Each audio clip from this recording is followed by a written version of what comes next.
Hello, it's Joie, and today we're going to be making a little bit of magic with paper. We're bringing a little bit of movement into our journals. I've been playing with these Kinetic Pull-Out Pages, and honestly, I'm obsessed with how they bring a journal to life. So they do look a bit technical, but really they are very, very simple. And to make it even easier, I've put together a free clickable guide that's in my Ko-fi shop.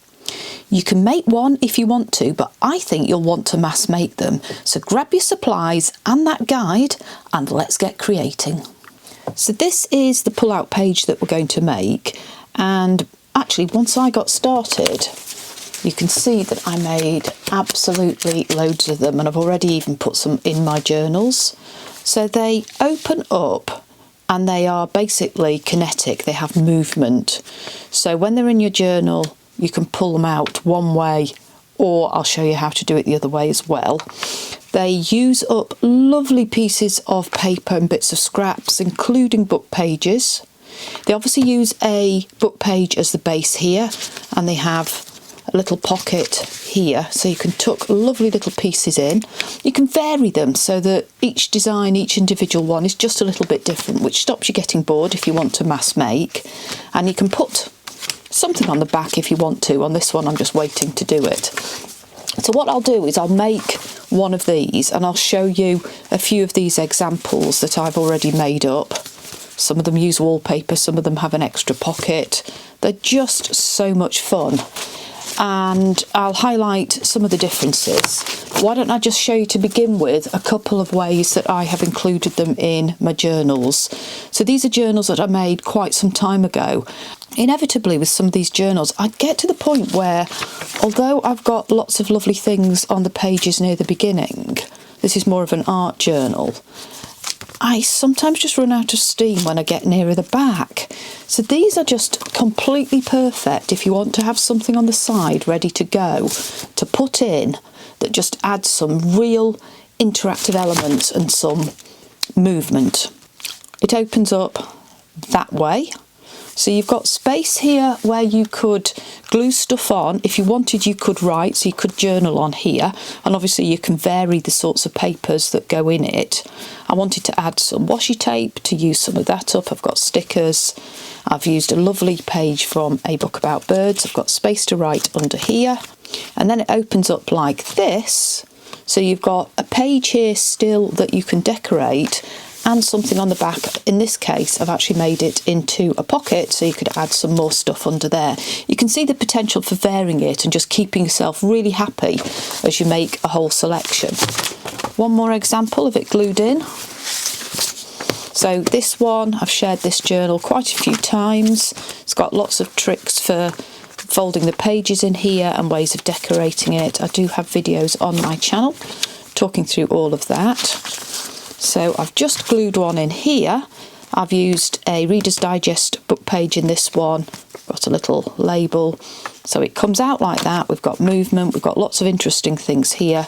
Here's my pocket with a tag in it and some wallpaper with space to journal.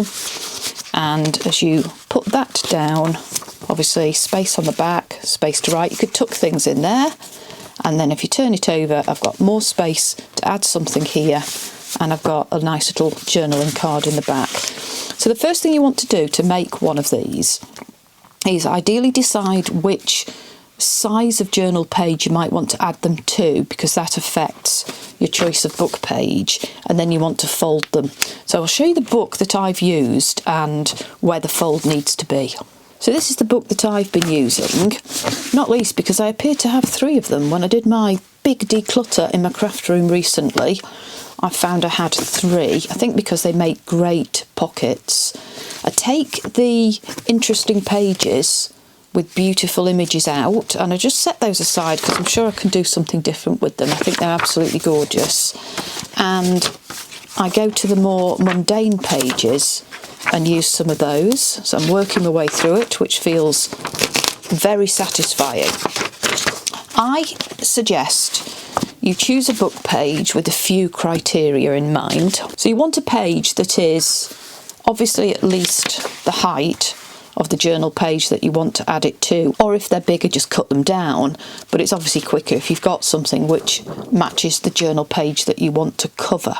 So height wise, this is just remarkable because it seems to be the right height.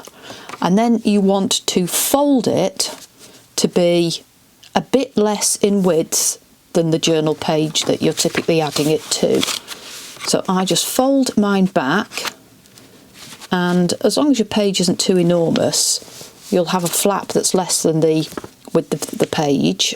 And I really think it's good if you've got plenty of flap, because that will mean when we glue it on, it's going to be really, really secure. For the fold, you can have what's effectively the hinge that we've created here, either on the left or on the right. If you have it on the right, I think that works really well for sitting on the page and then opening up so that you've got something on the back here. So that's the way that I like to use the page. If you had, as we do with this one, the hinge on the left, and you put that on the page, you're opening this up. I think it's a bit more difficult. You're opening it up in the centre of your journal, and it's just a bit more cluttered. There's a bit less space, especially if you've got stuff on the top of it, to open that up. So I like to do it in a way where my hinge is on the outer edge of the page and then decorate it accordingly. So why don't we take our book page and just have a go at one of these. So I need to choose a piece of pattern paper for the front here. It needs to be not quite twice as wide as my folded book page, and I'm going to glue it on in a way to make it into a pocket, and it needs to extend to the left. If my hinge is on the right here, I'm going to extend this piece of paper to the left. So just as you see here, the hinge is on the right, I'm going to extend it to the left, but this pattern piece of paper isn't quite twice as wide as my original book page. It's maybe about half as much again. Don't measure it, just guess. It doesn't need to be super accurate. So it's a great opportunity to, I think, dive into your digitals and scrapbook papers using things you might have in funny shapes and sizes, because little bits like this can go in the pockets. I like the look of those fish, do something with that. I've got a piece here that looks like a good candidate. I might stick him on. I've got all sorts of bits here. Super satisfying for using things up, but let's put that first piece of paper on. So, how can we do this? I may not be able to preserve him immediately. I'm going to put this on the front here. It's just over halfway in height. Again, it doesn't need to be super accurate. I'm going to fold this back on itself so that I know where to glue. And I tend to fold so that this piece of paper is still showing a little bit of margin of the book page behind. Just what I like to do. I don't like to go right to the edge. There we are. So I now have a piece here that's going to act as a pocket on the front, and I'm not going to sew. No sewing today. I'm just going to put some liquid glue around this, it's enough, and turn that into a pocket, which makes it really nice when we put stuff in it to make it have various layers for the eye to see. It gets very interesting once we fill it. So that goes on. There. You'll see how fast they are to do as well. I couldn't believe it. I just felt like doing something that was very easy. I wanted no brain work. I wanted just simple, and I wanted to feel like I was using stuff up. Those were the motivations behind this project. Right, that's on, and we've got a pocket. I will fold this back, and then I want to tear off a piece down here so that I can see some of the pattern behind. So we start to have a contrast. We have a book page, we have some pattern. So I'm sorry, mister, you are going to be torn off, but I might get to use you elsewhere. Brilliant. I've got a pocket and I've got a flap. So now we're going to put something on the front here. And I've been playing around with a couple of Reader's Digest books, so I like to do it with a book page if possible because it's using those. So these are the two books that I've been using and tearing out of. And I guess a couple of points about the books. Firstly, they seem to be relatively easy to get hold of in the UK. Not sure about how easy they are to get hold of elsewhere. Let me know. This is particularly good because it's got quite thick paper. Not cardstock, but it is quite thick. And I really like the strong images. So that's a feature. This is a feature of some of these pullouts, that I try to integrate some nice bold images so that it's more than just a book page with something stuck on the front. So the birds work well. And then in the same series, we have a Reader's Digest Wildflowers book. The paper's a bit thinner, but I've got some nice light images here, lots of yellows and greens as you get with plants. So shall I go for one of those for a change? And what I like about this is we start to build up layers, because this is never going to be the same height as the randomly torn piece of paper we've put on the front here, and that's good. You get variety for the eye. So I'm going to glue this on the front here, just my liquid glue again.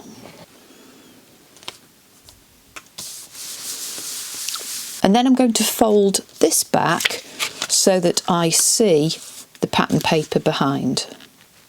So it will be pretty close to where we tore the previous piece. And you can see we've got a piece here that's higher than the pocket behind. We're starting to get a few steps, we're getting variety. It happens to be that the colour coordinates, which is a bit of a fluke. And then we have some choices. If we want to, we could add a little pocket on the front here. I've got just a very simple pocket that I've made earlier. I think it's covering up too much of this, so this is why it's good to just... Ooh, that's a nice contrast. I think I'm just going to cut that off and make it a bit lower. With every one of these, I've done something different. I can't tell you one way that's right. It's whatever feels good for you. That's better. I think I'll glue that on.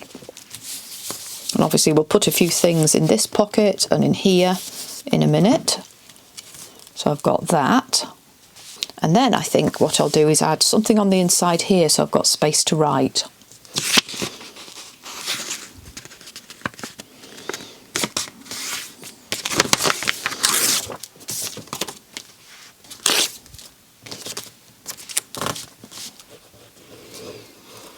I'm just using a piece of scrapbook paper that I've been hoarding for absolutely years.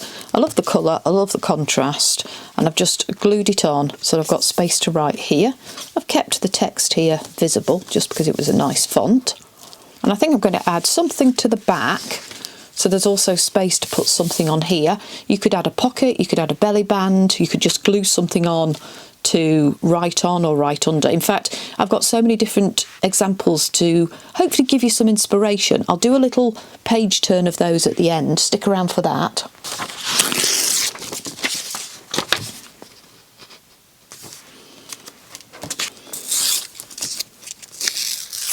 So I'm just going to turn this piece of paper into a quick belly band, and then that will have something interesting on the back. I've got greens here and greens, so there is a little bit of coordination.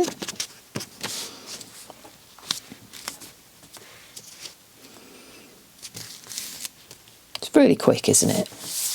Really quick and fun.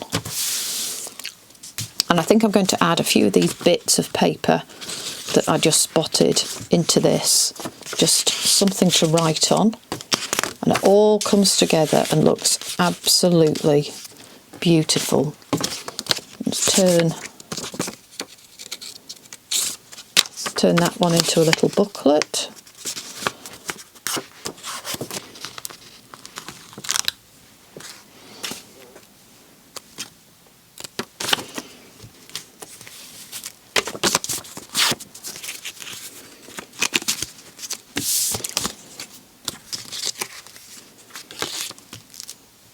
Just pulled some tags out that I made many moons ago.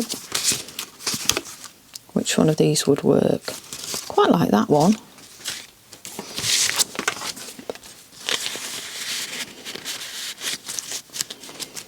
can go in there.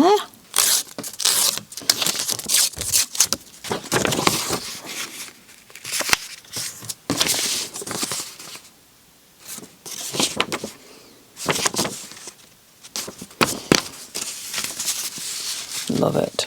That can go behind there. I've got these they're little nodules really. I haven't used them. This seems to be the project that's going to allow me to have a go. Take out one of those. Just a feature focal point.